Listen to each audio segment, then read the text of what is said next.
Distinguished delegates, ladies and gentlemen, it is with great honor and pleasure that I welcome you all to the 48th ordinary session of the Executive Council of the African Union here in Addis Ababa, Ethiopia.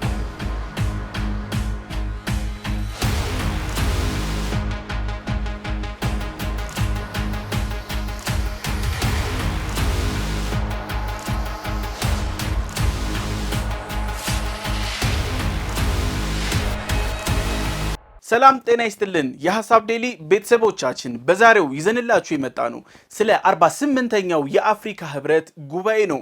በዚህ ጉባኤ ላይ ኢትዮጵያ ምን አይነት መልእክት አስተላለፈች፣ አፍሪካውያንስ ምን አይነት አጀንዳን አንጸባረቁ የሚለውን እንመለከታለን። በአፍሪካ ህብረት እየተካሄደ ያለው ጉባኤ ዓለም አቀፍ ትኩረትንም ጭምር እየሳበ ነው። ኢትዮጵያ ያነሳችው አጀንዳም ዓለም አቀፍ መነጋገሪያም ጭምር ሆኗል። አብራችሁን ሁኑ።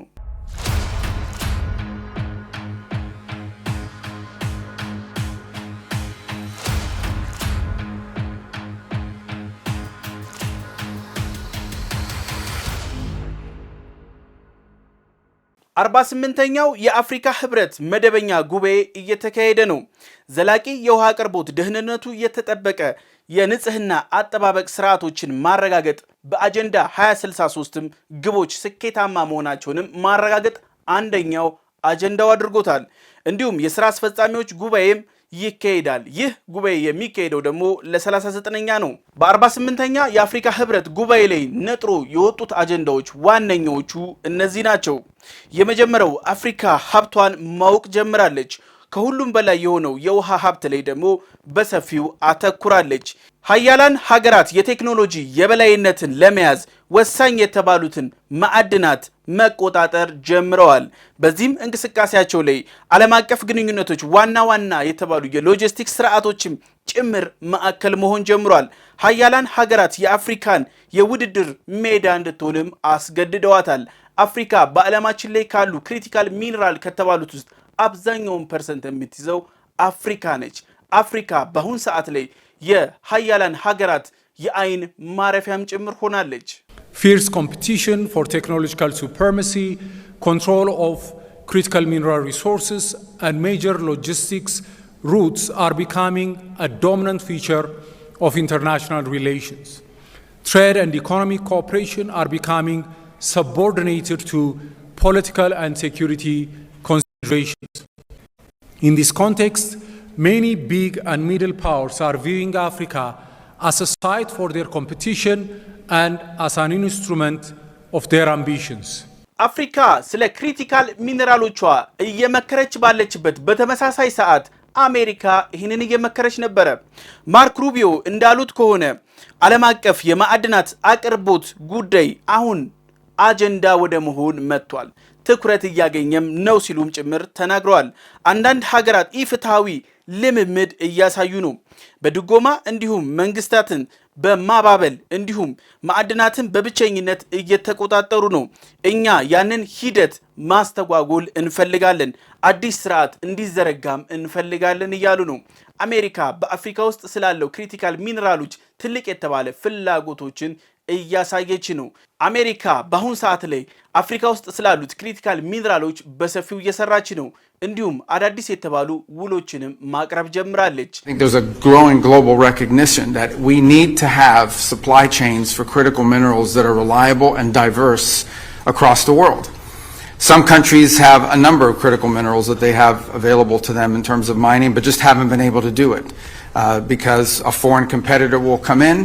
They'll gut the price, they'll undercut it through state subsidies and unfair practices, and so it becomes economically unviable to be able to explore for critical minerals. ኢትዮጵያ በአፍሪካ ህብረት መክፈቻ ስነ ስርዓት ላይ ያደረገችው ንግግር ላይ ይህን ብላለች። የአፍሪካ ህብረት ጠንካራና ሚናው የላቀ መሆን አለበት ብላለች። በሁሉም አቅጣጫ የሚመጡ ፍላጎቶችን አፍሪካ መጠበቅ አለባት በንቃት ብላ ኢትዮጵያ አሳስባለች። African unity must be real and African Union must be strong if we are to defend our continent from predatory moves that might come from all corners. ቻይና በአፍሪካ ያሉትን አብዛኛውን የማዕድን ማውጫዎች ይዛለች። ይህ ሂደት ደግሞ አመታትን ያስቆጠረ ነው። ይሄንን በዚህ እንዳለ ሁሉን አቀፍ የጋራ ጥቅምን ማስተናገድ የሚችል የንግድ አካባቢን መጠበቅ ለሁሉም ሀገሮች ጥቅም ወሳኝ ነው እየተባለ ነው። ዓለም አቀፍ የኢኮኖሚና የንግድ ስርዓት ማዳከም የሚያደርጉት እንቅስቃሴዎችን እንቃወማለን እያሉ ነው። ቻይናውያን በአሁኑ ሰዓት ላይ በአሜሪካ ትልቅ የተባለ ተጽዕኖ እየደረሰባቸው ነው። አሜሪካና ቻይና በዚህ ሰዓት ላይ የንግድ ጦርነት ላይ ይገኛሉ። ዋነኛ የተባለ የንግድ ጦርነታቸው መነሻ የሚሆነው ይሄኛው ክሪቲካል ሚነራል ነው። መነሻው ግን አፍሪካ ነው።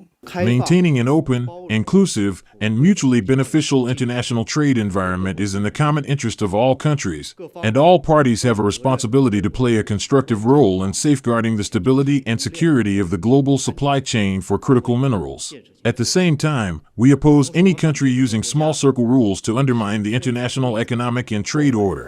ለአመታት አፍሪካ ኮባልት፣ ሊቲየም እንዲሁም መዳብን ወደ ቻይና ትልካለች። እንዲሁም በዚህ እንቅስቃሴ ላይ አሜሪካ በብቸኝነት እየተቃወመች ነበር። አሁን ላይ ግን የአቅርቦት ሰንሰለቱ አደጋ ገጥሞታል። አዳዲስ የተባሉ የንግድ ህጎች እየመጡ ነው። አሜሪካ ቡድኖችም እያቋቋመች ጭምር ነው። ምክንያቱም ሙሉ በሙሉ ይህ ክሪቲካል ሚነራል በቻይና እጅ ወድቋል ብላ አሜሪካ ታምናለች። Most of the Congolese copper and cobalt has flown straight to China for refining, and for the first time that supply route is being challenged. Washington is now backing this mineral push with new trade rules. Last week, the US Vice President J.D. Vance has announced plans for a new trade grouping that is focused on critical minerals. የአፍሪካ ህብረት ኮሚሽን ሊቀመንበር መሐሙድ አሊ የሱፍ እንዲህ ብለዋል። በመክፈቻ ስነ ስርዓት ንግግራቸው ላይ ጉባኤው በአንድ ነጥብ ላይ እያተኮረ ነው። የውሃ ሀብት ወሳኝ ማዕድናቶች ላይ እያተኮረ ነው። ሀብታችን በማንኛውም ዋጋ ከፍለን ልንጠብቀው ይገባልን ብለዋል። የጋራ ሀብቶቻችን ናቸው። የጋራ መግባባትም ሊኖርን ይገባል ብለዋል። ሀብታችን ይበልጥ ሊያቀራረበን ይገባልን ብለዋል።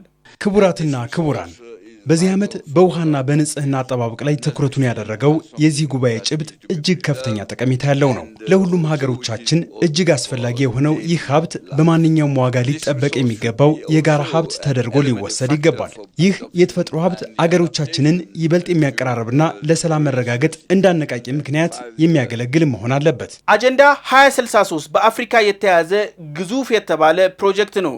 አፍሪካን የማዘመን ፕሮጀክት በውስጡ ከያዛቸው ዓላማዎች ውስጥ አንደኛው አህጉራዊ ነፃ የንግድ ቀጠና ክልላዊ ውህደትንም ጭምር አንደኛው ዓላማ ያደረገ ነው። ይህ እንቅስቃሴ ክልላዊ ውህደትን መፍጠርም ጭምር አጀንዳው ነው። ተግባራዊ ለማድረግ በተለያየ ግንባር ጥረት እየተደረገ ነው። Africa strengthened its regional integration through Agenda 2063 and the African Continental Free Trade Area. The aspiration for a continental free trade area has now turned into a living reality, and its implementation is accelerating in multiple fronts. ኢትዮጵያ በአጀንዳ 2063 አፍሪካን የማስተሳሰር እንዲሁም ነፃ የንግድ ቀጠና ስራ ቀደም ብላ አስጀምራለች። በሶማሊያ፣ በኬንያ፣ በደቡብ አፍሪካም ጭምር ኢትዮጵያ እየላከች ነው። እነዚህ የግብርና ውጤቶች እየተላኩ ያሉት በአየርና በመርከብም ጭምር ነው። ኢትዮጵያ ቀጠናውን የማስተሳሰር ስራዋን እያከናወነች ነው። አጀንዳ 2063ም እንዲተገበር ኢትዮጵያ የበኩሏን ጥረት እያደረገች ነው። Ethiopia is said to have achieved a significant economic milestone by officially commencing the export of goods under the Africa Continental Free Trade Area framework. The first shipment, consisting of meat, fruits, and other agricultural products, was dispatched to Somalia, Kenya, and South Africa through both land and air routes. የአፍሪካ የጋራ ድምጽ አስፈላጊ ነው። ለአፍሪካዊ ችግሮች አፍሪካዊ መፍትሄዎች ወሳኝ ናቸው። ሰላምን ማጽናት እንዲሁም ህገ መንግስታዊ ስርዓቶችን ሉዓላዊነትን የማስከበር ስራ መረጋገጥ አለበት። የዕዳ እፎይታ፣ የአየር ንብረት ፋይናንስ ፍትሃዊነት መረጋገጥ አለበት። ፍትሃዊ ዓለም አቀፍ አጋርነት እንዲፈጠር ያለንን ጥያቄ አጠንክረን መቀጠል አለብን ስትልም ኢትዮጵያ አሳስባለች። Africa's common voice must uphold African ownership of African solutions by defending peace, constitutional order, and sovereignty through strong continental leadership. We must also continue with our demand for fair global partnership and financial reform, including debt relief and climate financing grounded in equity and respect. ዶናልድ ጄ ትራምፕ የአፍሪካን ጉዳይ በዋሽንግተን ለመፍታት እየሞከሩ ነው። And a dam was built, a very big one, very, very big one, massive. And it was something that should have been talked about. የአፍሪካ ህብረት እያለ ጉዳዩን ይዞት ሳለ ትራምፕ ጣልቃ በመግባት እንዲሁም ዛቻና ማስፈራሪያ እያደረሱ ነው። ለአፍሪካ ህብረት ያላቸውንም ንቀት በግልጽ እያሳዩም ይገኛሉ። Because Egypt is not going to be able to live that way, and they'll end up blowing up the dam. And I said it, and I say it loud and clear: they'll blow up that dam. ዘላቂ የውሃ አቅርቦት እና ደህንነቱ የተጠበቀ የንጽህና አጠባበቅ ላይ እናተኩር። የውሃ ሀብቶቻችን የሚመነጩበትን ስነ ምህዳሮች እንጠብቅ። አፍሪካ ብዙ የውሃ ሀብቶች አላት። The Ethiopian Prime Minister Abiy Ahmed is leading a campaign to plant 6 billion trees across the country this year. It forms part of his Green Legacy project to promote ecotourism and tackle climate change. በናይል አባይ እንዲሁም በኮንጎ፣ በኒጀር፣ በዛምቢያ ብዙ ግርማ ሞገስን የተላበሱ የውሃ ሀብቶች አፍሪካ አላት። As the theme of this year happens to be sustainable water availability and safe sanitation, it also offers us an opportunity to carefully consider how we can rejuvenate the ecology from which our water resources originate. Africa is blessed with majestic rivers like the Nile, Congo, Niger, and Zambezi, and great lakes like Victoria, Tanganyika, and Malawi. Our approach towards these resources should be guided by the principle of Ubuntu. ኢትዮጵያ በጋራ መጠቀም፣ በፍትሃዊነት መጠቀም፣ በእኩልነት መጠቀም ይህ ኡቡንቱ የሚያዘው ህግ ነው። እንዲሁም ጠቅላይ ሚኒስትር አብይ አህመድ በዚህ ጉዳይ ላይ ሲናገሩ ሽምግልናችንን ያለንን የችግር መፍቻ ስርዓት ንቀን የምንሄደው ብዙ ችግር እያመጣብን ነው። በኡቡንቱ መንገድና ሀገር በቀል ችግሮቻችንን በሀገር በቀል መፍትሄዎች መስጠት አለብንም ሲሉ ተናግረዋል። ማህበረሰብ ተቋም ነው፣ ሽምግልና ተቋም ነው። ሽምግልና እንመልከት። አፍሪካ ውስጥ ኡቡንቱ የሰራውን ጋቻቻ የሰራውን ታውቃላችሁ። የኛ ሽምግልና ብዙ ሊጻፍ ሊነገር የሚገባው የኛን ችግር ሊፈታ የሚገባ ሆኖ ሳለ እኛ እሱን አንደርማይን አድርገን የተለያየ ኮንፍሊክት ቴሪ ያነበብን ችግር መፍታት መከራ ዳገት የሆነብን ዋናው ምክንያት ካልቸሩን፣ ቋንቋውን፣ ባህሉን፣ እምነቱን አናውቅም። ዶናልድ ጄ ትራምፕ በተገኙበት መድረክ ሁሉ የአፍሪካን ችግሮች እያነሱ ነው። የዚህ እንቅስቃሴ ዋነኛ ዓላማው ደግሞ የሀገራትን ሉዓላዊነት አለማክበርም ጭምር ነው። በአፍሪካ ውስጥ ላሉ ችግሮች አፍሪካዊ መፍትሄዎችም እንዲጎለብቱም አለመፍቀድ ነው። ታላቁ የኢትዮጵያ ህዳሴ ግድብ 5 ተዋጥቶለት በኢትዮጵያ ገንዘብ የተሰራ ቢሆንም ዶናልድ ጄ ትራምፕ ዛሬም አሜሪካ ፋይናንስ አድርገዋለች ብለው እየተናገሩ ነው። በጉዳዩ ላይም ጣልቃ እንገባበታለን እያሉ ነው። ግብጽ በሰፊው እየሰራችበት ይገኛል።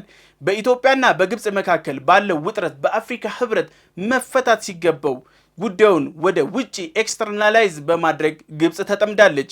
እንዲሁም ትራምፕ በተቀበሉት ጉቦና መነሾ የተነሳ የአፍሪካ ህብረትን ባለማክበር ጉዳዩን እንፈታለንም ጭምር እያሉ ነው። Pictures and satellites and everything, and I'm looking at this massive dam and I'm saying, is that going to be blocking the water to the Nile? And anyway, that should have never sort of happened the way it happened. But financed by the United States of America, the whole thing is a little crazy, but we got that solved. I think that's going to be solved pretty long term. አፍሪካ የግድ አንድ መሆን አለባት። ይህ ካልሆነ ግን በአሁን ሰዓት ላይ የምንመለከተው በቀይ ባህር ብቻ የሚያጋጥመው ችግር አፍሪካ አንድነቷ ወሳኝ ነው። ይህ ማለት አፍሪካ በዚህ ቀጠና ላይ ሚናዋ ትልቅ ከሆነ በአንድ ወገን ብቻ የሚወሰን እርምጃ ይህ ቦታ አይዘጋም። ምክንያቱም በአንድ ወገን ውሳኔ ብቻ በሁቲ ውሳኔ ብቻ ሙሉ በሙሉ ስለሚዘጋም ጭምር ነው። በቅርብ ዓመታት እንኳን ብንመለከት ከ10 የሚበልጡ መርከቦች በቀይ ባህር ላይ ተመተው ሰጥመዋል። ሁቲ ከእስራኤልና ከአሜሪካ ያለበትን ችግር በቀጠናው ላይ መወጫ አድርጎታል። ይህ ደግሞ ዓለም አቀፍ የንግድ ስርዓቶችን ሙሉ በሙሉ ያዛባል። The Houthis say they're attacking ships in the Red Sea that do business with Israel in protest of Israel's war in Gaza, in solidarity with Palestinians, and to put pressure on the players involved in the war. አፍሪካ ደግሞ ትልቁና የመጀመሪያው ተጎጂም አካል ያደርጋታል። It was struck by a missile on February 18, 2024, and it sank in the Red Sea. The missile came from Yemen, from a group known as the Houthis. It was one of dozens of attacks they've carried out on ships in the area since November 2023. በአፍሪካ ሀያላን ሀገራት ተፋጠዋል። ቻይና የሚነራል ጉድጓዶችን ሙሉ በሙሉ ተቆጣጥራለች። አሜሪካ ጥሳ ለመግባትም እየሞከረች ነው። አዳዲስ የአሜሪካ ኮንትራቶችም እየመጡ ነው ወደ አፍሪካ። የአሜሪካ ኮንትራቶች ብቻቸውን እየመጡ አይደለም፣ ዛቻዎች፣ ማስፈራሪያዎች። The USA is the economic engine on the planet, and when America booms, the entire world booms. It's been the history. When it goes bad, it goes bad. You all follow us down. እንዲሁም ትልልቅ የተባለ ታሪፎችንም ጭምር ይዞ እየመጣ ነው። አፍሪካ የተፈጥሮ ማዕድኗ ላይ መወሰን የግድ ይላታል። አፍሪካ ጥቅሟን ማረጋገጥ ካልቻለች ትበዘበዛለች። For now, China controls the ground. The US is trying to buy access. The question is, can new US contracts break decades of Chinese control on Africa's minerals? I wish you all a productive and enjoyable stay. Amesagnallo, I thank you, merci beaucoup, shukran, obrigado, gracias, asante sana. የሐሳብ ዴሊ ቤተሰቦቻችን የዛሬው ይህን ይመስል ነበር። በቀጣይ እስከምንገናኝ ሰላም ሁኑ።